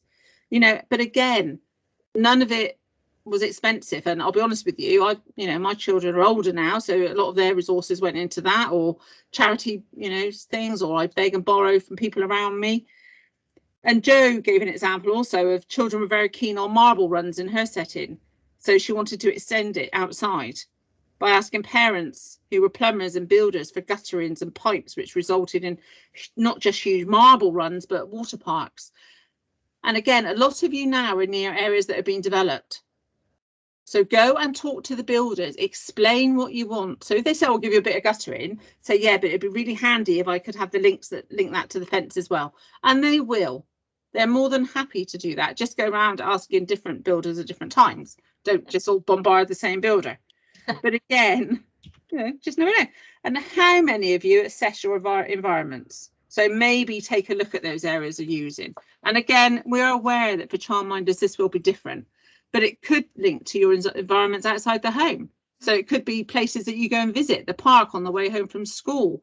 It might be you have that walk along the canal and look at different things. You know, and just be aware that children are more interested in attempting a task if it's of interest to them. And again, we're in the middle of, you know, the Euros with the football. Again, you will have a lot of children involved with that because their dads are heavily involved with that. So again, bring that into your environment. Lots of learning and maths around the Euro, you know, especially around goals at the moment, not happening very well, but, and it goes and links to Alison's numbers of 1 to 5, you know. So again, think about that. And the one thing I took away, we had I'm hoping that you all came to the West Somerset Opportunity Area Conference that was made available, and we had Greg Bottrell on there, and he mentioned learning landscapes. And actually, I love that. Rather than enable environment, I think a learning landscape actually encompasses everything. And apparently, Alistair Bryce-Clegg does something on Instagram on Takeover Tuesdays. So again, it's worth having a look at that. I think the main thing to say as well in your environment, if it's not interesting for you, that it's not going to be interesting for the children. So if you're bored with it and it's a bit dull and a bit kind of rough around the edges, then imagine what the children are going to think. So this is going to improve your experience and make your job easier, because if your environment is set up really well, then the children will be accessing it all the time, and you'll be getting so much information about you know, their learning. And again, I keep talking about involving the children. And again, just another example, when I worked in the nursery, Halloween was coming up, and I sat the children down, the ones that were going to school. So it'd been like cohort 2021 for this year. And we had a massive piece of paper, and we talked about turning the role play into a Halloween or witch's house. So they had to come up with the ideas of what we were going to put into this house. And they wrote on the planning piece of paper, and they, you know, we talked about things like cauldrons and how we were going to get hold of one, and spiders and different things. But actually, then we displayed that piece of work for parents to show them actually what it takes to create that role play, what we need and how involved the children are. So for Ofsted to see that, they couldn't argue, because then we had to plan how we were going to make those things. So again, involvement of the children in your environment is really, and again, that's the first one on this one, isn't it? Talk about what the child is doing and how they plan to complete the task. So again, how are you going to do that? What worked well? So again, reflect on it. We've said that all the time. You know, And again, what they may do differently next time. You know, when you're making that perfume, because we've all made that rose petal perfume that doesn't ever smell like anything. So what, you know, what can you do if you're making that and actually there's no smell? So actually talk to them about what makes it smell, and maybe that you add a, you know, like a flavour, or maybe you add a squirt of something, you know, bubble bath or whatever to that. You know, praise them. I saw you working hard. You know, look what you achieved. You know, ask them what you think about their work. Where could you look for that? And again, it's going back to that being interested, isn't it? You know, when we were children, I'm not sure that's why it's made me an avid book learner, but if I needed to know anything, you went to a dictionary or an encyclopedia. Now they're just going to say, oh, we'll go to Google. Actually, but there is that thing of when you're looking at a dictionary and when you're looking at an encyclopedia, the other things that you see where Google can take you directly there. So again, look at those different aspects and different things. And I'm wondering how many of you got encyclopedias now within your settings, to be honest. Again, charity shops are really good with those. Which part would you like my help with? So again, letting them involve you, letting them into that problem, because you might go in thinking, oh, they need help with this, and they're thinking, actually, I'm okay with that, I need this. And don't disturb him or her. He's concentrated. And that was a big thing about Julie Fisher, was saying, give them time, have time to observe. You know, and again, when you're asking that question, what part would you like my help with? Give them time to respond. You know, give them those 30 seconds to think, actually, let me think about that for a minute. I'll come back to you. You know, and again, that quote there, be patient, listening to the talk of even little children and watching what they can do. We can wish their wishes, see their pictures and link to their thoughts. And again, that was Susan Isaac. So again, this is 1971. So actually, even then they were talking about listening to children. And I think sometimes we're always in that response, aren't we? We have story time. We ask the question, you're not quick enough, so let's go on, because actually we've got lunch waiting in the background. So again, it is that time element, which is what Alison talked about when she mentioned the T within this notice. So again, linking to our learning audit, we're going to push that one. And scaffolding, and Alison mentioned this when we were talking about transitions and learning. And again, nothing new. It's been around a long time. You know, Brunner, Vygotsky, they all mentioned scaffolding. And it's particularly effective in teaching them new skills by expanding on what they already know. But again, this is mainly a reminder, and some may be new to the EYFS, so will help understand their role. But again, it's something you need to talk to your staff about in those interactions. Because again, it's about not stepping in too quick, isn't it? You know, it's about seeing that little boy trying to put his shoes on, or little girl trying to put their shoes on, and they're just having that 5-minute think about, oh, actually, what foot do they go on? And we suddenly jump in and say, just give them that time to allow that to have a think. Because actually, if they put it on the wrong foot, that's when you step in and say, how does that feel? Is that comfortable? You know, because actually, you know, putting them on makes you feel that they're on the wrong feet. So again, having that interaction with them. And again, it's not doing it for them. And again, that's another conversation that you have with parents, especially in preparation for school readiness, isn't it? You know, because actually we know a lot of parents do things for the children. We're all guilty of that in one way or another. But again, it's about saying, actually, if you could leave for school 5 minutes early, you could allow him to put his coat on, so that when he gets to school, he can do that. And he'll be one of the, you know, the ones that I can do that. I can go off and do that. And he's got confidence to do that. But it has become a key concept in education. And it is a framework to describe an adult supportive role in children's learning. And again, Alison talked about the sustained shared thinking. Again, it's about working those problems out. So again, it might not be you that has to go and support. It might be that you call another child to support, because actually they love to feel important. You've got those children that want to be it. So if you've got somebody that can put their coat on, there's nothing saying to little Freddie, actually, do you mind helping Jimmy put his coat on? And they work that problem together. So again, the bottom quote says, not doing it for them.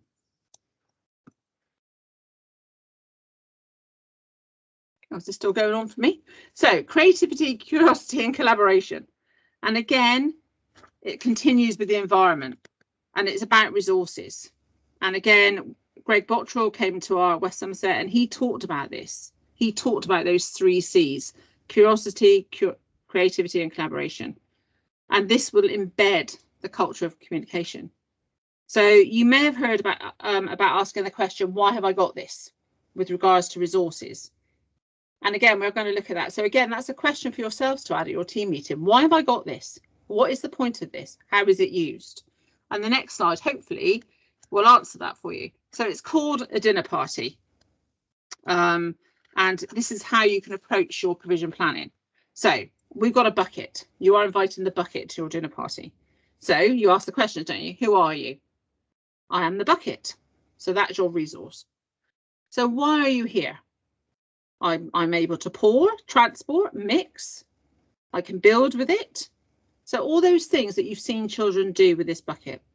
So again, how many guests have you tried to sneak in? Oh, too many resources in the sand area. We're overwhelmed with resources available to do the job for the child. You know, so again, you might have other buckets. You might have sieves. You know, you might have all sorts of things. Trowels we talked about, little spades. And again, you might have a water wheel. So it's looking about how those, I suppose, empower your dinner party, isn't it? Because actually a water wheel is a lovely tool, but it's a one-off tool, isn't it? It's a one-trick pony, as Greg describes. You know, it does what it says on the tin, but actually you could try and make a water wheel or a sand wheel. So again, it's thinking about that. It's thinking about also what the bucket's for. So it'll help with the sand, it'll help with the water, it'll help with the garden. So it has many uses. How do you know the other guest? So again, it knows the whisk, the ladles, other size containers. So what the bucket can link to deepen play. You know, what gifts have you bought for the children? Because you always take a dinner party, don't you, to the host? You know, creativity. You can use me to build. You can use me to stamp with my bottom on the bottom of the bucket to stamp circles. I can be a drum if you use me. I can be a hat. You know, children use things in so many different ways. You know, so that was what gifts have you bought for the children. So what gifts have you bought for me? Well, I can help you scaffold skills. Because actually, you know, looking at that bucket, you can talk about half full, quarter full. Is it full? And again, if it's full, it's got to be hitting the rim. So again, when you're looking at your resources, ask some of these questions, because actually all of you have got lots and lots and lots of resources. How do you use them?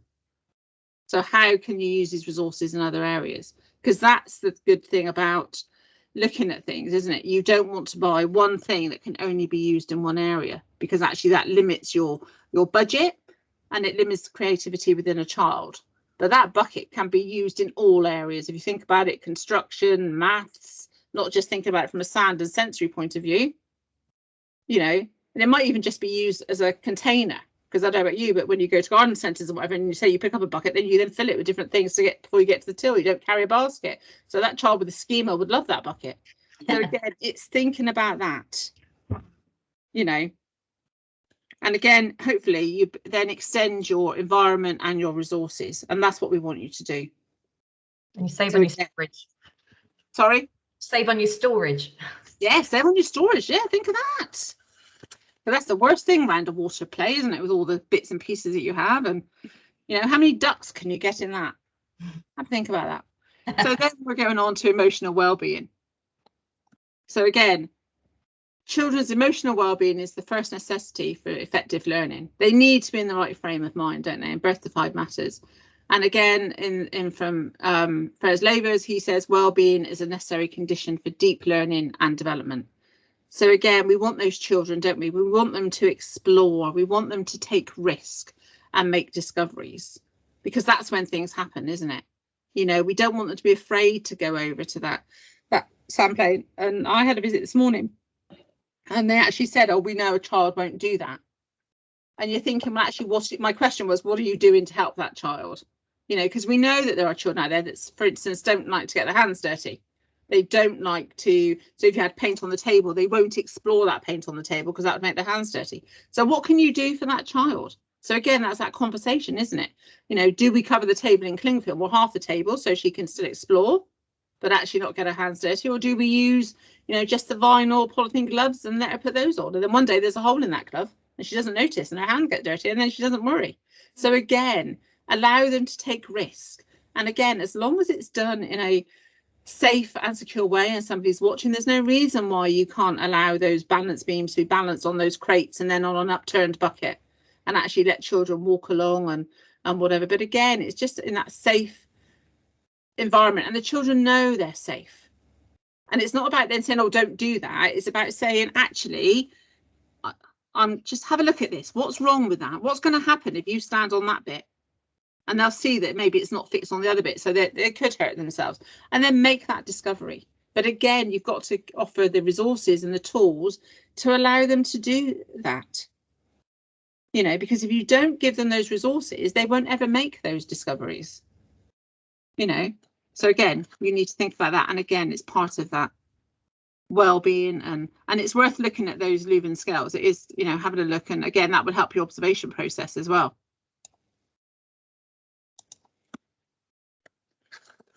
And again, we always talk about emotional well-being, and especially now with the pandemic. And again, I'm going to say this doesn't just link to children's emotional well-being. You need to be thinking about your staff's emotional well-being. And again, this came from Pacey. Now, this was 2013, but it is still as relevant today. You know, so children show enjoyment. They're having fun and taking pleasure in interacting with others and in activities. So again, it's not just about noting what children are doing, it's looking about those children that maybe are just wandering aimlessly around and taking note of that. And what do you do about that? And I know that's been picked up in an Ofsted inspection. So again, think about that. Children show curiosity and use their senses to explore the world around them. So again, give them those opportunities. The children look happy, smile or laugh easily, engage spontaneously in chatting or even singing. Children are relaxed with no visible signs of tension. They initiate activities, seek challenge, and show a can-do attitude. All of this, you know, this is nothing new to you. Children have energy and vitality.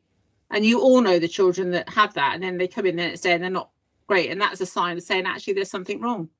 Children are lively and expressive. They radiate. They move around the room with confidence because you've empowered them to be independent learners in your setting. Children are comfortable around the adults and other children. They have a good sense of humour and will laugh and share a joke. And that's really important with children. You know, so again, if you've got those children that don't have that, you need to start encouraging that. And they'll get to know when you're joking with them, because they'll get to know your own body language. And children show pride in what they've accomplished. As I said, this is from 2000. It's a children's emotional needs, and it's a fact sheet providing information about exploring the importance of supporting children's emotional well-being. But as you can see, many of those attributes are linked to the characteristics of effective teaching and learning. That can-do attitude, the seek challenge, curiosity, the pride, therefore the importance of positive well-being. And again, remembering observation is key to a child's learning well-being, or happiness does not improve just because you've evidenced something they've done. It might be something you've had to support. You know, so again, the 4 steps that you need to remember when dealing with child's emotions, you know, adults recognise the emotion. Adults name the emotion for the child. So actually you talk to the children about how they're feeling. Adult provides some comfort, and that might be that the fact that you know that child needs to go off and have a good run around the field. It's not by saying to him, oh, let's go and sit at the table and talk about it. It might be that you know that child's very active, very physical. Actually, just let him go and run around the biggest space that you've got within your setting, to let him run off that anger or whatever. And you offer a solution, which is what I've just said. You know, and again, I'm going to put a plug in every training from us you've been on. We've always mentioned the all emotions are okay training. And again, I'll ask Gemma to put the link in to the chat for you. So again, if you haven't booked on that, I would advise that you book on that, because actually there are some resources that go alongside that the early years communities have for settings to use and whatever. So again, they're out there. And again, Joe just put on the bottom of a little quip is perhaps we should consider that the letter E should have come first, because actually once you've got the emotional well-being right, everything else will hopefully fall into place. Thank you, Gemma. She's put it in the chat for us. And again, your emotional well-being. So you need to think that. And again, link into Ofsted. Inspectors will gather evidence of effectiveness of staff supervision, performance management, training and continual professional development. Now, I would imagine a lot of you have done continual professional development this term, and it might be leaders and managers, you know, imparting that information that they come on the training, or you might have sent staff. But again, it's how you put that impact into your setting. It's all right going on training, but actually you want them to come back and talk to your other staff about that training and what you're going to do. Supervision, performance management, whatever you call it, they're the same thing. You should have regular staff supervision, performance management, and again within that there should be training talked about. And again, we talked about all of those impact on children's wellbeing, learning and development. So again, this includes evidence on how effectively leaders engage with staff and make sure they are aware of and manage any of the main pressures on them. So again, there is a responsibility if a staff member comes to you and says that I'm struggling with this, actually that the leadership management do something, because what we don't want is a member of staff talking to us, they're saying, well, I said to my manager and they never did anything. Because actually that will then come straight back on you and they will delve deeper.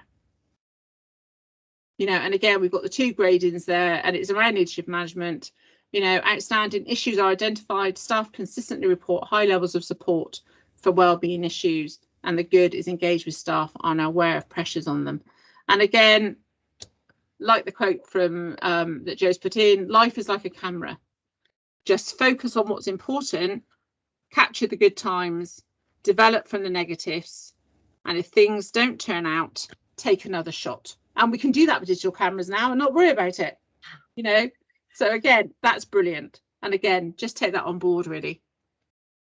And I'm going to hand you back to Alison. So yeah, this quote really just rounds off what Nikki's been saying, really. And I think we need to think about this really a lot in our day-to-day busy settings. Almost everything will work again if you unplug it for a few minutes, including you. So if really thinking about those children who, for example, might be having a tantrum, they might be really, really upset. They might just be having a really bad day, very quiet. They're not engaging, or for ourselves, you know, we can apply those things in certain ways to ourselves as well.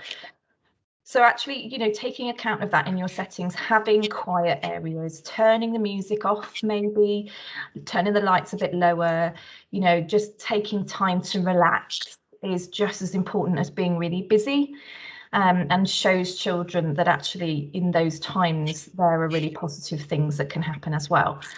So I think this just really struck a chord with me. I really love the fact that Joe put it in there, because we all recognise this, and it's particularly funny if you take it literally, because our team, you know, got a bit of an in-joke about tech, and if you attended the conference last week, you'll have seen the tech issues that we had. So it was, in that case, unplugging Julian's AirPods that helped it to work. So yeah, if you take this literally, we find it quite funny as well. But yeah, and especially in this weather as well, isn't it? You know, we need to, I think you do, and again, we had very good characteristics on that conference, because Emma kept on trying. That was brilliant. Oh dear. So yeah, we live and learn, don't we? We do. Okay, next slide, please, Nikki.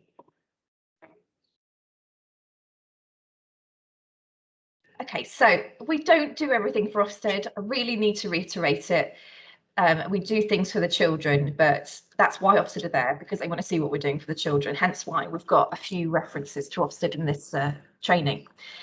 So what Ofsted will want to see with regards to characteristics of effective teaching and learning, this is what they will be looking at. So just to recap. So the activities encourage children to play and explore, be active in their learning, and think creatively and critically. So that comes down to what you choose to put in the environment, the adult-led learning opportunities that you're putting out for children, the continuous provision, the enhancements, the provocations. Had a lovely example I saw from one of our settings on Facebook the other day, and they had a dinosaur nest. The children came in the morning and they'd set this dinosaur nest up as if it had just been kind of put there, and it had like hazard tape up on it and all these dinosaurs in and lovely natural kind of leaves and twigs and things, and the children they just were engrossed for hours. And it's just that opportunity and that activity would do exactly that. So, you know, encouraging those children to play, to look, to explore and really think about why it was there and what we could do next. And you know, that sustained shared thinking was really very effective that day. So just those little things, that bit of inspiration. Oh, let's try this. You know, you'll be amazed at what it can do. They'll also be looking for you as practitioners and, you know, adapting activities and resources and routines to match the observations they make of the children. So like Nikki was saying earlier about that little boy who was really engrossed in his play, and that was a real learning opportunity and moment for him, and those practitioners recognise that. And rather than thinking about the routines over the learning of that child, they decided that snack wasn't the most important thing at that point. And that's a really great lesson to learn, really. And again, it's like Julie Fisher was saying, it's not interfering, it wasn't even interacting, but it was absolutely knowing what that child needed in that moment. They'll also be looking out for your plans. Are they made for children's next stages of learning based on observations and understanding of each child's development? So just to reiterate, your curriculum are the next steps. For some children, you'll need to log different next steps. For children with additional needs, children with SEND, for example, there might be individual next steps that you need to put into place for them. But the majority of the children within the age groups that they're working with or playing with will, you know, be accessing those next steps naturally because of the progression of the curriculum that you will have in place.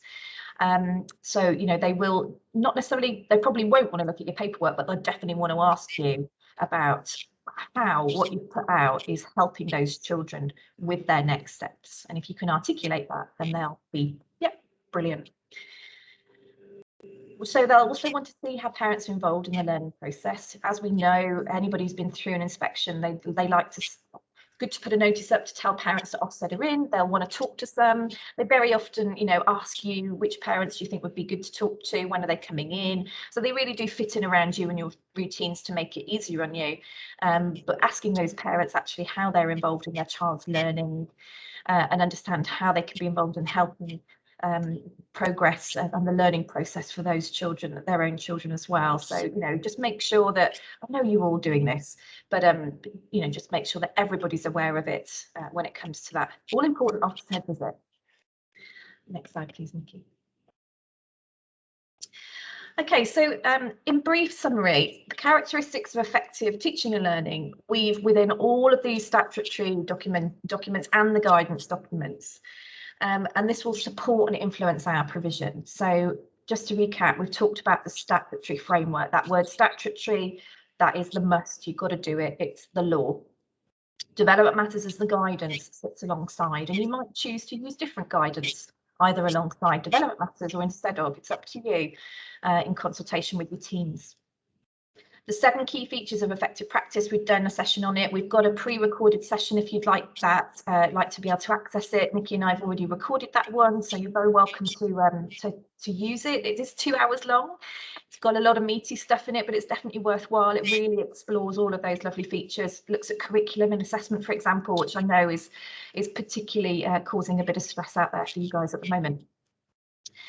Birth to 5 matters again is a guidance document that sits alongside. So we know that the ages and stages, the age bands have gone from development matters because we don't want to use them as a tick list, and we know that children's learning looks like a spider web rather than as linear. That's the whole reason behind it. But birth to 5 matters gives a little bit more information. It's particularly good in terms of the outcomes for the children. So it's worth looking at it, and it uses phases rather than ages. Just a word of warning, please don't start to use it as a tick list. It's more powerful that you know what you want those children to learn than using a list and ticking it off, because the children will not be getting as much out of their learning as if you have chosen together as a team what you want them to learn. And then the early years inspection handbook, we've given examples throughout of how the characteristics of effective teaching and learning weave through that and how inspectors will be looking at it, although we're not doing it all for Ofsted. Okay, so everything complements, everything overlaps. It's almost as if they planned it. Okay, next slide, please, Nikki. So some points of reflection, really. If you've got a pen and paper to hand, or if you're able to mark something down, it might be worth just making a note now of the kind of things that you've you know, in your mind you thought, yeah, I want to do that next, or I want to talk to somebody about this.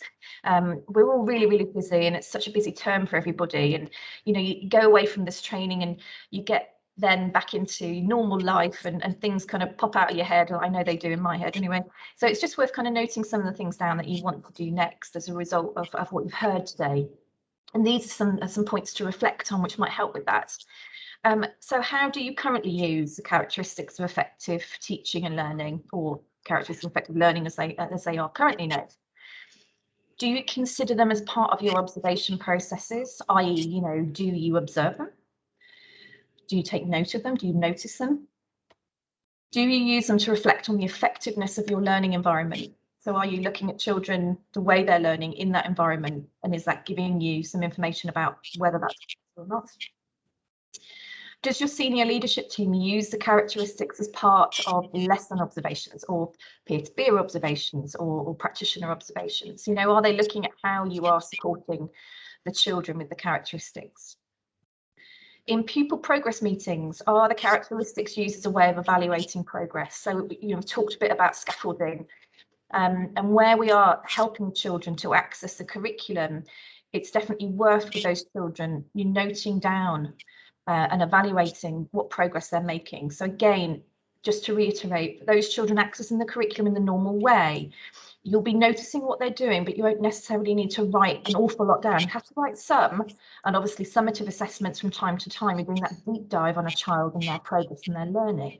But for those children who aren't accessing the curriculum in the same way as others, who might have emerging kind of developmental requirements or additional needs, for example, then you will need to look at and evaluate that a little bit closer and put their next steps in, as I said earlier. So those pupil progress meetings, it's really talking about those children who aren't accessing the curriculum and making sure that you are scaffolding to meet their needs so that they can access the same as everyone else. We have I'm just going to hijack this just for a second, just to say that Jane Barnett, who's the manager of the area Senko team, Nikki and I have just developed some training for Senkos to do with the reforms, and that we'll be putting those dates out soon. They are coming up in the next month. So do look out for those if you've got that role of Senko, or if you have children with additional needs or SEND in your settings and feel that that would be supportive. And the next step, or what's next, is, are the characteristics of effective teaching and learning used to reflect on the transition process to Key Stage 1 and beyond? Are we reporting that, telling the next teacher, the reception teacher, you know, how involved those children are with their learning and what their learning styles are? And like that quote says, life is a series of thousands of tiny little miracles. Notice them. And that really rounds up the acronym NOTICE and all of the elements under the various letters from the acronym. Thanks, everybody. So we've mentioned quite a few sources of support, documents, etc., etc. And Gemma's been putting some things in the chat. If you haven't noticed those already, there is the link to join or look at the conference. There's a link to the All Emotions Are Okay training. Nikki's just put the which YouTube bit is that, Nikki? Sorry, it went too quick. 7 features of effective practice. Brilliant. So that's the recording of the 7 key features of effective practice that Nikki and I have pre-recorded for you all. So loads of links in the chat already. The information evening, just to remind you, is the 1st of July. We will be talking about the reforms, but lots of other things. It's only an hour and a half. You can do it in the comfort of your own home with your slippers on. And then these sources are books and online things to help. So there's Successful Early Years Offset Inspections by Julian Grenier. All of those other books. Can I Go and Play Now? That's one that we've done before. Greg Bottrell's obviously spoken at various events that we've put on. And then online, our website has a toolkit, some suggestions of one way to do things that you might want to look at and consider. Online is also how to write better observations. Julian Grenier is obviously posting all the time with his blog Inside the Secret Garden. The All Emotions Okay obviously have already been put in, and all of those other things that can help with the characteristics of effective teaching and learning. And we just wanted to leave you with a thought, really. So we want children ultimately, after all of what we've said, to be able and want to do these things. to love challenges, be intrigued by mistakes, enjoy effort, and keep on learning. That's a quote by Carol Dweck, and that is absolutely what we want them to be as future adults in this world, because ultimately they will get the most out of it if they're able to do those successfully. There is an evaluation form going online on the chat. Please do take the time to fill that out. We really value your opinions. We really need to know whether you found this useful and what importantly you need next, because we are developing new training and online resources all the time. And I just wanted to take the opportunity to thank you all. It's been a really, really difficult academic year. We're coming up to the end of it now, and just a huge well done, massive effort, massive ups, massive downs, but we are getting there. And yeah, I wish you all the best and hope you found today's training useful. We are going to stick around, aren't we, Nikki? We've got another 9 minutes. We're giving you a 9-minute present. So if anybody wants to use us within the next 9 minutes, please do post some questions on the chat, and we'll try and answer most of them as we can. Again, thank you for your attendance. Yeah, thank you.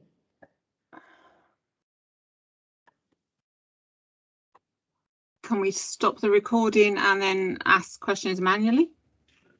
Yeah, we could bring people off mute. Let me just stop the recording.